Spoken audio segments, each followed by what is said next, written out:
Hello everyone, welcome to the leadership JE YouTube channel.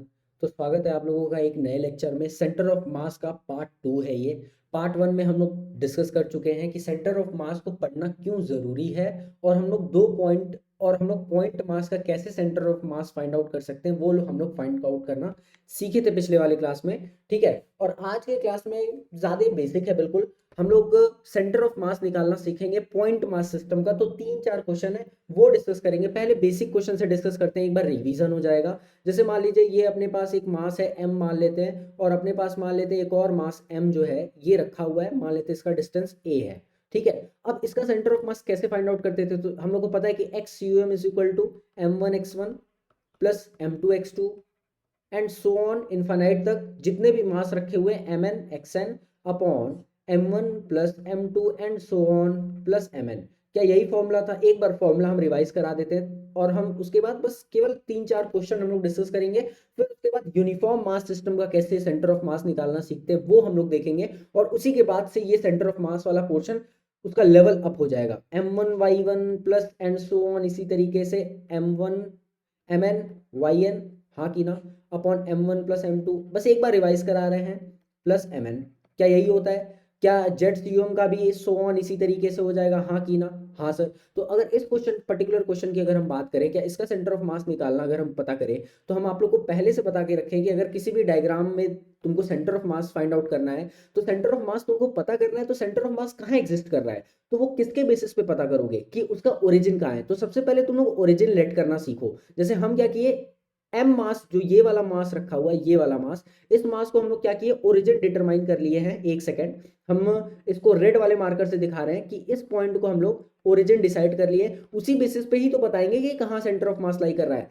अगर तुम्हारे घर पूछे कि तुम्हारा घर का पता कहाँ है, जैसे मान लेते हैं ये तुम्हारा घर है, उसके बगल में कोई एक फेमस सी स्कूल है, तो तुम लोग उस स्कूल के रिस्पेक्ट में ही अपने घर का लोकेशन बताओगे ना, कि अपना जो घर है वो एक डिवाइन सैनिक स्कूल है जो कि बनारस का काफी फेमस स्कूल है, उसके जस्ट बगल में मेरा घर एग्जिस्ट करता है। मतलब डिवाइन सैनिक स्कूल का नाम इसलिए लिया क्योंकि वो मेरे घर, मतलब मेरा फेवरेट स्कूल है, उसमें हम पढ़े हुए हैं। ठीक है, तो वो मेरे घर के, तो क्या किसी एक पर्टिकुलर चीज को डिफाइन करने के लिए वो कहाँ है, क्या तुम उसका एक लोकेशन डिसाइड करते हो? तो यहाँ पे हम लोग उसी तरीके से ओरिजिन के रिस्पेक्ट में बात करते हैं कि सेंटर ऑफ मास कहाँ पे एग्जिस्ट कर रहा है।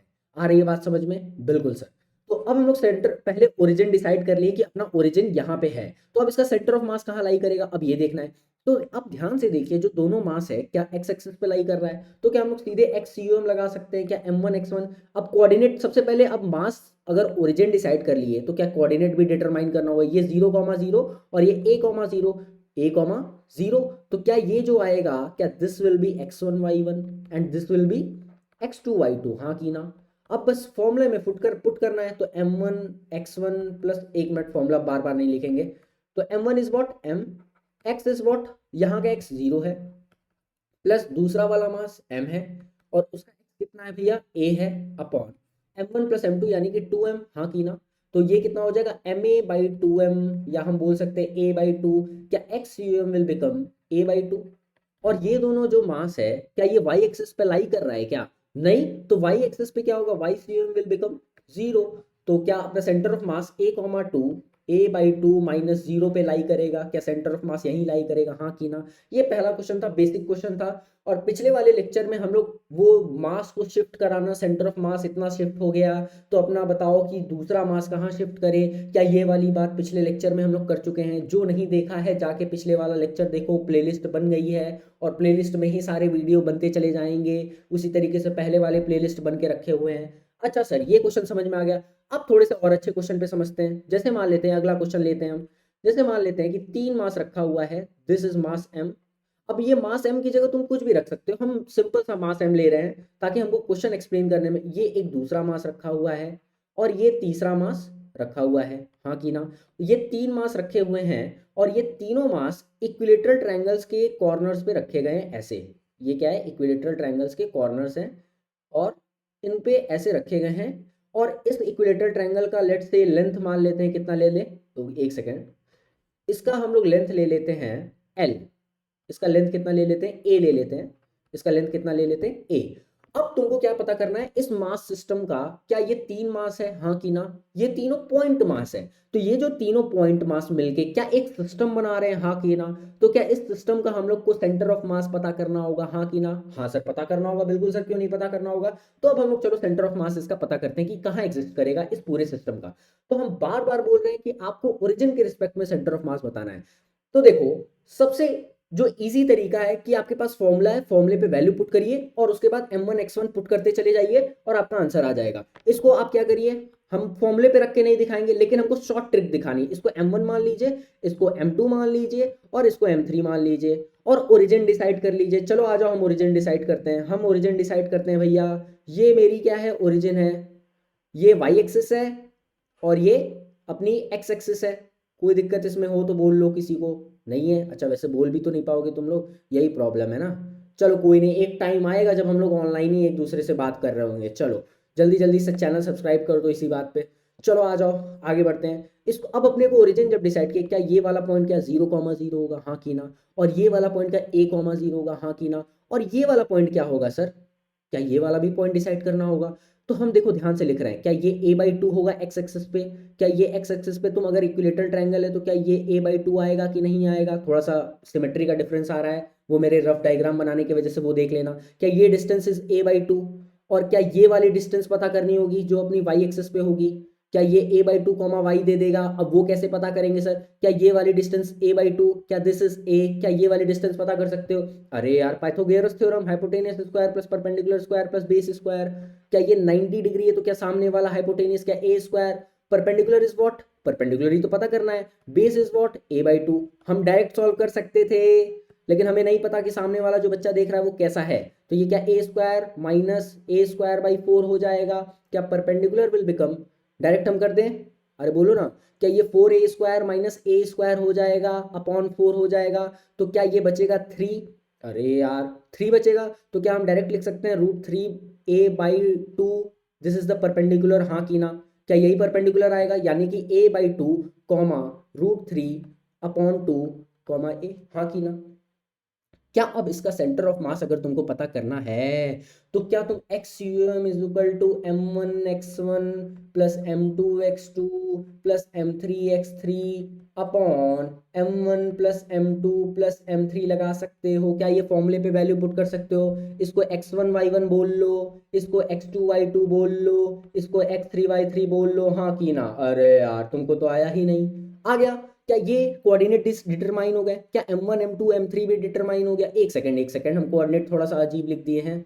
अजीब इन सेंस मतलब कि जिसको हमको वो मानना था, देखो क्यों अजीब लिखे हैं वो भी बता देते हैं। देखो ये m1 मांगने माने हैं तो इसको तुम क्या करो, x1 y1 मान लो। समझ रहे हो बात? अरे गलत नहीं था कुछ भी। इसको इसको m2 अगर एज्यूम किए हो तो इसको x2 y2 मान लो, कुछ गलत नहीं है इस दुनिया में, बस नजरिया देखने का होना चाहिए। और इसको x3 y3 मान लो, क्यों? क्योंकि इसको m3 माने हो, हाँ कि ना? समझ रहे हो? तो ये YCM क्या हो जाएगा, m1 y1, अरे यार ये बच्चों वाला काम मत करवाओ, y2 plus m3 y3 upon m1 plus m2 plus m3, हाँ कि ना? क्या अब इस पे वैल्यू पुट कर सकते हो? m1 m2 m3 दिख रहा है, x1 y1 y2 सब कुछ दिख रहा है, क्या फाइंड आउट कर सकते हो, हाँ कि ना? हाँ सर फाइंड आउट कर सकते हैं, लेकिन क्या बार बार सर ये फॉर्मूला लगा करके इतना बड़ा बड़ा सॉल्व करना होगा? पॉइंट है कि नहीं है? तो क्या ये अपने को शॉर्ट ट्रिक से कुछ, मतलब शॉर्ट ट्रिक नहीं बोल सकते हैं, क्या अपने को जल्दी पता कर सकते हैं? क्या कोई ऐसा रूल है क्या कि हम लोग जल्दी से पता कर सके? हाँ यार, तो ऐसा रूल है कि हम लोग जल्दी से पता कर सके। अगर किसी को नहीं आता है तो आप ये मेथड अप्लाई करिए और आपके पास आंसर होगा। अब कई लोग सोचेंगे कि सर XCM बता दी, YCM, क्या इसमें ZCM नहीं होगा क्या? तो तुम लोग ध्यान से इस क्वेश्चन में देख लो, कहीं भी जेड डिटरमाइन हो रहा है क्या? ये तीनों जो मास सिस्टम है क्या एक्स और वाई एक्सिस के बीच में लाई कर रहा है? तो इसका सेंटर ऑफ मास भी क्या एक्स एक्सिस और वाई एक्सिस के बीच में ही लाई करेगा, तो जेड की तो कोई बात ही नहीं होगी। अगर जेड की बात करते हो तो क्या यहाँ पे जेड जीरो होगा, यहाँ भी जेड जीरो होगा, यहाँ भी जेड जीरो होगा, तो Z CM will become zero. आ रही बात समझ में? तो ये तो लंबा मेथड हो गया, लेकिन अगर शॉर्ट ट्रिक पता करना, शॉर्ट ट्रिक नहीं बोल सकते हैं, मतलब अगर छोटे मेथड से आपको अगर फाइंड आउट करना है तो आपको क्या करना होगा, तो ध्यान से देखो। ये जो एक मास है और ये जो दूसरा मास है, देखो हम रेड कलर से डिटरमाइन कर रहे हैं, ये पहला मास और ये दूसरा मास। अगर इन दोनों मास की बात करें तो इसका सेंटर ऑफ मास कहाँ लाई करेगा? क्या a/2 पे लाई करेगा? अरे कैसे नहीं पता चला, नहीं पता चला? इसका एम, मतलब ये जो दो मास है 2m, ये m और ये m, क्या ये दोनों मिला के 2m? क्या इसका सेंटर ऑफ मास a/2 पे लाई करेगा? अगर नहीं पता चल रहा है किसी बच्चे को तो ये वाला कराए है ना, देखो a/2, क्या वही क्वेश्चन है ना, m a डिस्टेंस पे, तो क्या सेंटर ऑफ मास a/2 पे? ये x एक्सिस की बात है और y एक्सिस के लिए 0 आएगा क्योंकि ये दोनों केवल x एक्सिस पे है, हाँ की ना? अच्छा सर, तो इन दोनों का सेंटर ऑफ मास a/2 पे। अब ये जो यहाँ वाला मास आएगा, मतलब ये जो सेंटर ऑफ मास आया, ये किसकी वजह से आया? अब देखो ये क्वेश्चन क्या बन गया है। अब ये क्वेश्चन बन गया है कि ये वाला, एक सेकेंड, अब ये जो क्वेश्चन बन गया है वो ये बन गया है कि यहाँ पे अपना, ध्यान से देखना, यहाँ पे अपना मास m रखा हुआ है, एक सेकेंड, ये मार्कर थोड़ा सा, हाँ, यहाँ पे अपना मास m रखा हुआ है और ये जो मास m आया ये 2m का सेंटर ऑफ मास है जो कि a/2, 0 पे आया, हाँ की ना? अरे यार, और ये वाला जो मास आया ये a/2, √3/2 a पे आया, हाँ की ना?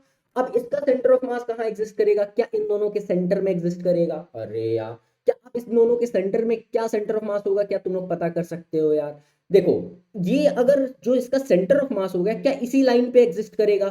पक्का इसी लाइन पे एग्जिस्ट करेगा सर। तो इसके लाइन पे एग्जिस्ट करेगा, मान लेते हैं इसके बीच में एग्जिस्ट करेगा, तो एक्स एक्सेस तो a/2 ही रहेगी। अरे, एक्स एक्सेस क्या रहेगी? a/2। अब अपने को केवल y पता करना है, एक्स एक्सेस क्यों a/2 होगी? क्योंकि जो 2m है वो तो a/2 पे है ना यार। अरे यार, तुमको तो आया ही नहीं। क्या आप केवल y/m की बात करनी है तो y/m विल बिकम m1y1। अरे, इसको m1 मान लो, इसको m2 मान, इसको m1 मान लो, इसको क्या मान लो, m2 मान लो। तो m1 is what? 2m into Y, यानी कि 0, प्लस, अब m2 क्या है? m है, इंटू वाई कितना है इसका? क्या √3/2 into a upon m1 plus m2, क्या 3m हो जाएगा? तो y/m will become 2m into 0, 0, m से m कैंसिल हो गया, √3/2 बचा, इंटू a बचा, तो क्या अब 3 इधर आ जाएगा? क्या a अपॉन 2√3, क्या this will be the y/m for this, यानी कि a/2√3, हाँ की ना? क्या अब इस तीनों मास सिस्टम का क्या सेंटर ऑफ मास ये आ गया, ये वाली point, this is the centre of मास, जो कि आया a/2, a/2√3। आप चाहें तो इस बड़े वाले मेथड से भी जा सकते हैं और आप चाहें तो इस छोटे वाले मेथड से भी जा सकते हैं। ये जो मेथड है जो हम स्टार बना रहे हैं रेड कलर से, ये शॉर्ट मेथड है जिससे आप तुरंत सॉल्व कर लेंगे। ये हमें थोड़ा सा आप लोग को दिखाना था, इसीलिए आप लोग को लग रहा होगा कि ये थोड़ा सा लंबा चला गया। एक्चुअल में ये लंबा नहीं है, इससे तुम जल्दी से सॉल्व कर सकते हो बिना ये सब फॉर्मूला लिखे। खट से 2 मास का पहले सेंटर ऑफ मास पता किए, फिर उसके बाद अगले का पता करके खट से आपका आंसर आ गया। तो इसके लिए आपको प्रैक्टिस की जरूरत होगी, बहुत सारे क्वेश्चंस की प्रैक्टिस की जरूरत होगी। आप एससी वर्मा से प्रैक्टिस कर सकते हैं, आप सिंगेज से प्रैक्टिस कर सकते हैं, और अभी तो हम लोग केवल पॉइंट मास की, सेंटर ऑफ मास की बात कर रहे हैं, तो इसलिए शायद आप लोग को ईजी लग रहा हो। जैसा ही हम लोग यूनिफॉर्म मास सिस्टम या मास सिस्टम का, वेरिएबल मास सिस्टम भी हो सकता है, यूनिफॉर्म भी हो सकता है, कुछ भी हो सकता है, उसका जब हम लोग सेंटर ऑफ मास पता करने करेंगे तब जाके असली मजा आना स्टार्ट हो जाएगा इस चैप्टर में। और नेक्स्ट लेक्चर से हम लोग यूनिफॉर्म मास सिस्टम का सेंटर ऑफ मास निकालना सीखेंगे। ट्रायंगुलर प्लेट होता है, बहुत सारे उसमें होते हैं, रिंग विंग सबका पता करेंगे, कोई दिक्कत वाली बात नहीं है। ये समझ में आ गया होगा कि कैसे सेंटर ऑफ मास निकालना है। एक तो अपनी छोटी सी ट्रिक ये वाली, और दूसरी ये वाली जो कि तुरंत होगी, थोड़ी सी प्रैक्टिस की बात होगी। अच्छा सर, अगले क्वेश्चन पे आते हैं, और क्वेश्चन देखते हैं, आ जाओ। चलो, मान लेते हैं कि अपने पास, क्या करते हैं, मान लेते हैं कि अपने पास एक क्यूब है। क्या है? क्यूब है। ये क्यूब हो गया, ये पहला फेस हो गया क्यूब का। अपने पास क्या है सर? क्यूब है सर, मस्त क्यूब रखा हुआ है। और ये दूसरा फेस हो गया क्यूब का, क्यूब का दूसरा फेस हो गया ये सर। अच्छा सर, ये क्यूब का पहला फेस आगे और ये दूसरा फेस आगे, और ये सर क्यूब है। क्या है सर? क्यूब है सर। अच्छा सर, अच्छा सर, ध्यान से देखना, किसी की गर्लफ्रेंड का फोन आ रहा है, प्लीज काट दो। ये वाला जो मास है, और इस क्यूब के सारे कॉर्नर्स पे m मास रखा हुआ है, ऐसे। क्या रखा हुआ है? ऐसे, ऐसे, ऐसे, ऐसे, ऐसे। तुम क्या करो, पीछे वाले फेस पे m मास रख लो और आगे वाले पे 2m मास रख लो। रख सकते हो m भी, कोई दिक्कत नहीं है, लेकिन आगे पे हम लोग 2m रख लेते हैं और पीछे पे हम लोग m रख लेते हैं, ठीक। और इस क्यूब का जो एज है, एज मतलब समझते हो, लेंथ साइड्स की, वो a मान लेते हैं। अब तुमको बताना है कि इस सिस्टम का सेंटर ऑफ मास कहाँ एग्जिस्ट करेगा। कोई दिक्कत इसमें नहीं है, हाँ की ना? क्या तुम लोग एज अगर a दे रखा है और इसका सेंटर ऑफ मास बताना है सिस्टम का, क्या बता लोगे?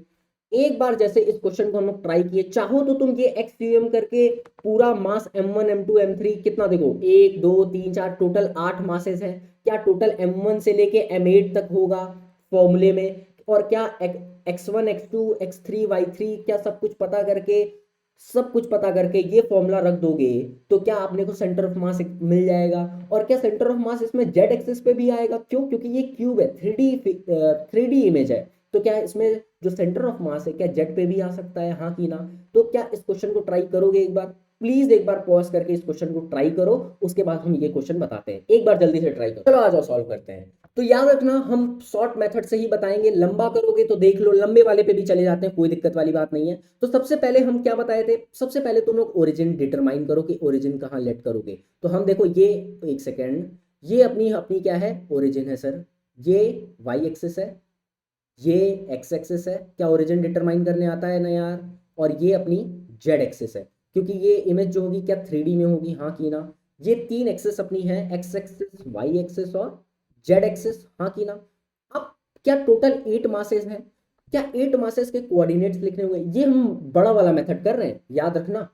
तो क्या इनका हम लोग कोऑर्डिनेट लिख सकते हैं, इस वाले मास का क्या 0,0,0 हो जाएगा, हाँ की ना? इस वाले मास का क्या a,0,0 हो जाएगा? क्या कोऑर्डिनेट तो लिखने आता ही होगा ना यार, a,0,0। इस वाले मास का क्या होगा सर? अरे इस वाले मास का क्या होगा सर? क्या 0,a,0 हो जाएगा। और इस वाले मास का क्या, ये जो वाला जो मास है क्या ये वाई एक्सिस पे, एक्स और वाई एक्सिस के बीच में एग्जिस्ट कर रहा है, ध्यान से देख लेना, एक्स और वाई एक्सिस के बीच में एग्जिस्ट कर रहा है, हम केवल दिखा रहे हैं, पूरा करेंगे नहीं। तो क्या ये वाली डिस्टेंस a और ये वाली भी डिस्टेंस a, तो ये क्या a,0 हो जाएगा सर, हाँ की ना? क्या इसी तरीके से इस वाले कोऑर्डिनेट भी लिख सकते हो, ये वाला जो मास है क्या ये जेड एक्सिस और एक्स एक्सिस के बीच में लाई कर रहा है, तो क्या एक्स एक्सिस पे ये a डिस्टेंस पे है और y पे तो ये 0 है, और y axis, sorry Z axis में कितने डिस्टेंस पे है, क्या अभी भी a डिस्टेंस पे है? जेड एक्सिस पे कितने डिस्टेंस पे है, a पे है कि कितने पे है, a पे है, अच्छा सर। और ये वाला मास तो केवल जेड एक्सिस पे है, तो इसका क्या हो जाएगा कोऑर्डिनेट, 0,0,a। अरे यार ऐसे ही तो कोऑर्डिनेट लिखते हैं यार, अरे यार ये तो आता होगा प्लीज। ये 2m किस में है, क्या वाई एक्सिस और जेड एक्सिस में है, तो क्या 0,a,a हो जाएगा। अरे कोऑर्डिनेट लिख रहे हैं भैया लोग, ठीक है। और ये जो 2m है क्या ये जेड में भी है, क्या ये एक्स में भी है, क्या ये वाई में भी है, क्या तीनों कोऑर्डिनेट होगा, हाँ की ना? क्या 2m पाने के लिए, क्या 2m पाने के लिए सबसे पहले तो तुमको क्या एक्स एक्सिस पे कितना चलना होगा भैया, एक्स एक्सिस पे कितना चलना होगा, अरे बोलो ना, एक्स एक्सिस पे तुमको चलना होगा a और y एक्सिस पे चलना होगा a और z एक्सिस पे a। अरे यार तभी तो तुम 2m पे आओगे ना यार। पहले x पे a गए, देखना ध्यान से, पहले हम क्या किए, x पे a गए, फिर y पे a गए, फिर z पे a गए, क्या 2m पे आ गए? पहले x पे a गए, y पे a गए, z पे a गए, क्या आ गया 2m? क्या a,a,a, अरे क्या 2m तो तीनों में है ना यार। अरे प्रभु लोग हम केवल कोऑर्डिनेट लिख रहे हैं महाराज, क्योंकि तुम लोग सामने बैठे नहीं हो इसलिए हमको प्रॉब्लम हो रही है कि आप लोग को समझ में आ रही की बात नहीं, इसीलिए हम एक बात को शायद 2 या 3 बार रिपीट कर रहे हैं। तो क्या अब XUM is equal to m1 x1 plus m2 x2 and so on m2 x8 upon m1 plus m2 plus m3 and so on plus m8 तक लिख सकते हो। क्या इसी तरीके से YCUM भी लिख सकते हो, क्या इसी तरीके से ZCUM भी लिख सकते हो? क्या आंसर तुम लोग का आ गया? हाँ सर। अब किसी को भी m1 m2 m3 जो भी लेट करना है तुम लेट कर लो, कोऑर्डिनेट दिखा दिए, पॉइंट दिखा दिए, लेकिन क्या इतना लंबा जाने की जरूरत है? नहीं यार, सिंपल से सॉल्व करके हम लोग आगे बढ़ेंगे, देखना ध्यान से।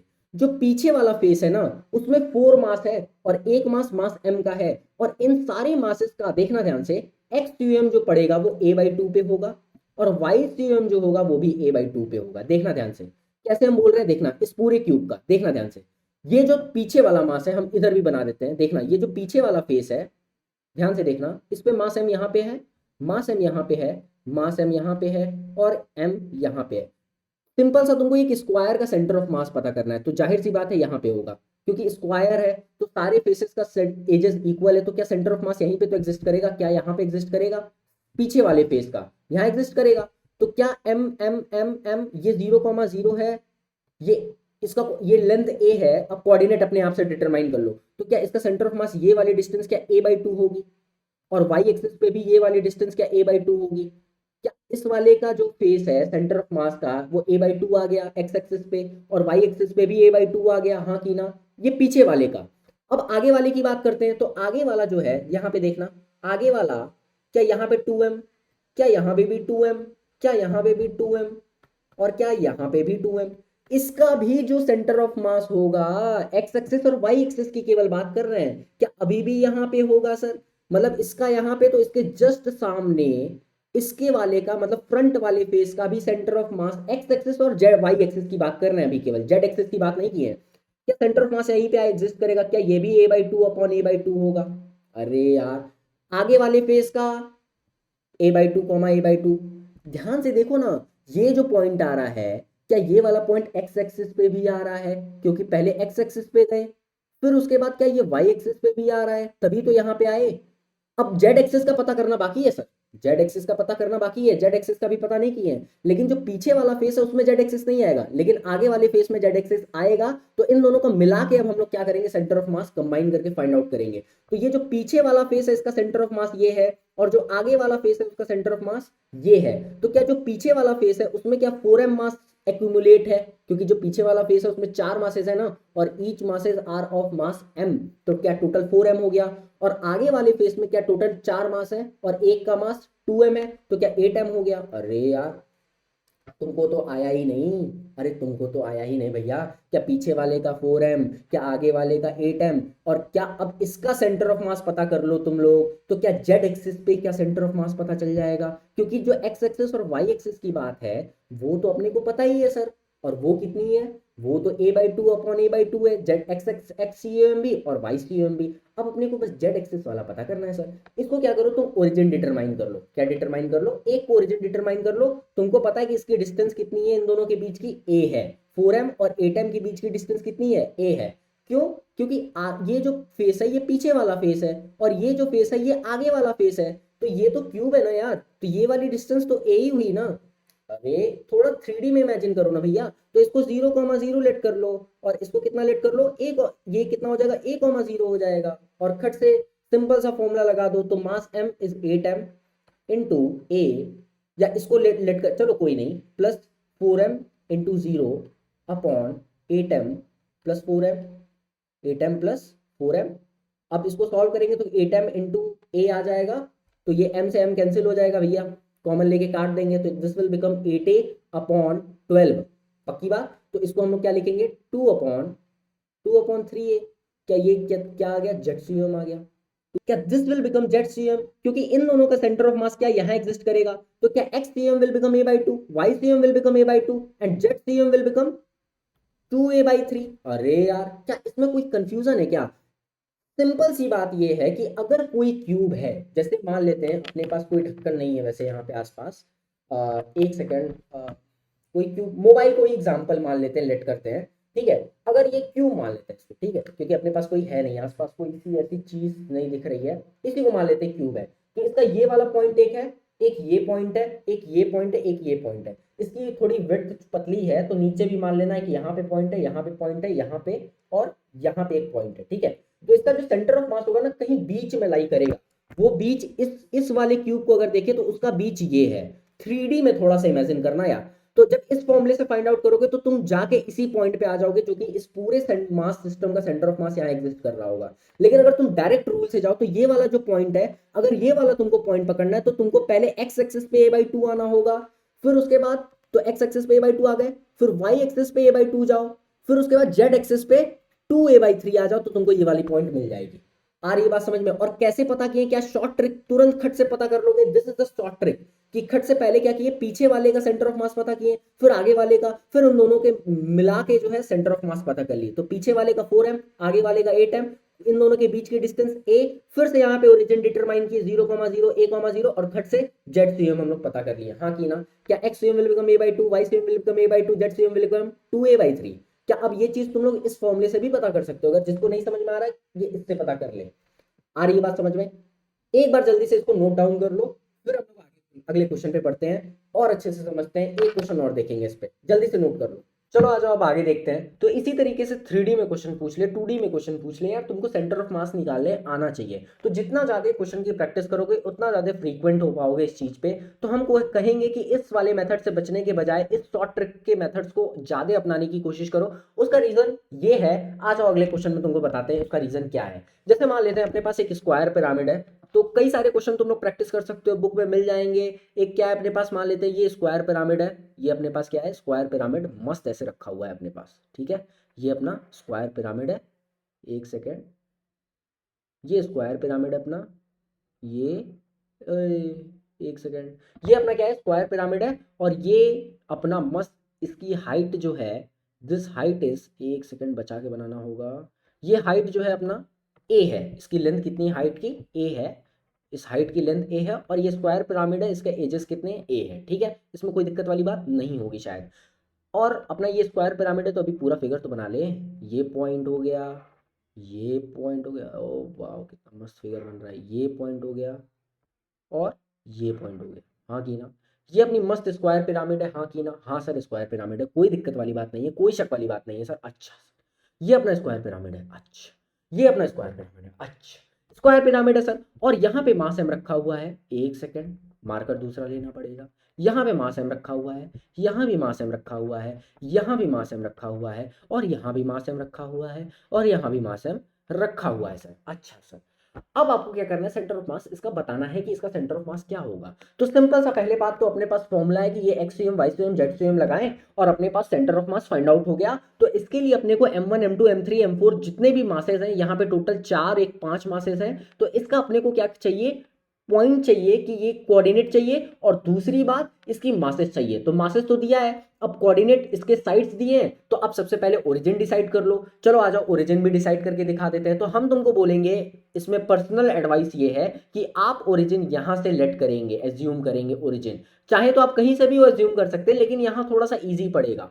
अरे यार, यहां से क्या पड़ेगा, थोड़ा सा आपको इजी पड़ेगा। तो आप ओरिजिन क्या करिए, यहां से डिटरमाइन करिए। चाहिए तो आप कहीं से भी ओरिजिन डिसाइड कर सकते हैं, इसमें कोई शक वाली बात नहीं है सर। अच्छा सर, ये x axis, y axis, z axis, अब आप कोऑर्डिनेट लिखिए और M1 X1 M2 XT ये अपना फॉर्मूला पुट करके सॉल्व कर लीजिए। लेकिन हम इस बड़े मेथड से नहीं बताएंगे अब बार बार, अब आपकी बारी है, आप कोऑर्डिनेट लिखिए और सॉल्व करिए। आ जाओ छोटे मेथड से सॉल्व करते हैं। खट से सॉल्व होगा, देखना ध्यान से। ये अपने पास देखना, ये अपने पास क्या है, ये अपने पास क्या है, स्क्वायर पिरामिड है, ठीक है। अब इस स्क्वायर पिरामिड का जो सेंटर ऑफ मास होगा वो यहां लाई करेगा। इस स्क्वायर पिरामिड, ये जो छोटे नीचे जो स्क्वायर है, इसका सेंटर ऑफ मास कहाँ एग्जिस्ट करेगा, यहाँ पे एग्जिस्ट करेगा। और इसकी अगर बात करें तो ये वाली पॉइंट जो होगी, अगर हम इसकी बात करें, ये अगर ये स्क्वायर लेट की हो, अगर नीचे वाला अगर ये स्क्वायर है, अगर ये नीचे वाला स्क्वायर है और ये एम है, ये एम है, ये एम है, ये एम है, ये एम है, और ये एम है। यहाँ पे ओरिजिन डिसाइड कर लो, तुम क्या किए, इसको ओरिजिन डिसाइड कर लिए, ये 0,0 ओरिजिन डिसाइड कर लिए। तो क्या सेंटर ऑफ मास तो यही एग्जिस्ट करेगा ना, हम बोल सकते हैं ना कि सेंटर ऑफ मास का पॉइंट ये है। अरे भैया, तो क्या यहाँ पे x और y क्या होगा, ध्यान से देखो, क्या यही तो x होगा a/2, और क्या यही तो y होगा, क्या a/2, क्या ये a/2 a/2 आ गया नीचे वाले फेस की अगर बात करें, हाँ की ना। अब बात बची, क्या ये नीचे वाला तो फेस आ गया 4m, क्योंकि 4 मासेस है। और क्या ऊपर वाला, क्या कितना आएगा ऊपर वाला, देखो ध्यान से, क्योंकि अगर तुम इस पे अगर मान रहे हो, तो अगर इसकी बात करो और ऊपर वाला क्या हो गया, एक मिनट रुक जाओ, तो ये 4m के अगर यहाँ पे एग्जिस्ट किए कोऑर्डिनेट, तो ये क्या हो जाएगा 0,0।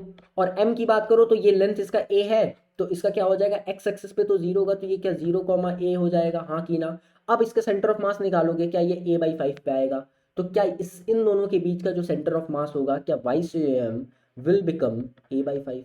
क्या हम बोल सकते हैं कि जो इसका सेंटर ऑफ मास एग्जिस्ट करेगा, क्या 0,a/5,0 पे एग्जिस्ट करेगा, हाँ की ना।